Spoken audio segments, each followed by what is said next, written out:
কিন্তু স্বর্গে একটা অসুবিধা আছে, সেই অসুবিধাটার জন্য আপনারাই বিচার করেন যে আপনারা স্বর্গে যাবেন কিনা।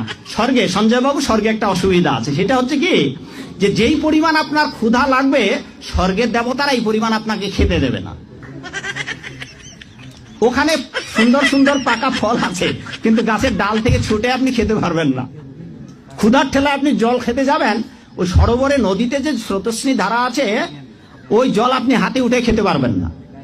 তো ওখানে যারা স্থায়ী দেবতা আছে, ওরা যা খাইতে দেবে আপনার তাই খেতে হবে, ফলে স্বর্গ শান্তি নেই। জান্নাতের সবচেয়ে বড় বিষয়টা কি? আল্লাহ পাককে আমরা এই চোখ দিয়ে দেখতে পারবো ইনশাআল্লাহ। জান্নাত মানে কি? যা ইচ্ছা তাই করতে পারবেন। জান্নাত মানে কি? আপনি চাচ্ছেন, আল্লাহ আমি এখন একটা খামর চাই, শরাব আপনার সামনে হাজির, চিন্তা করার সাথে সাথে। জান্নাত মানে কি? আল্লাহ আমি আপনাকে দেখতে চাই, আল্লাহকে আপনি দেখতে পারবেন। জান্নাত মানে কি? আপনি মধুর নহর, দুধের নহর, পানির নহর, শরাবের নহর, হুরেন ঈন চতুর্দিকে ঘোরাফেরা করছে।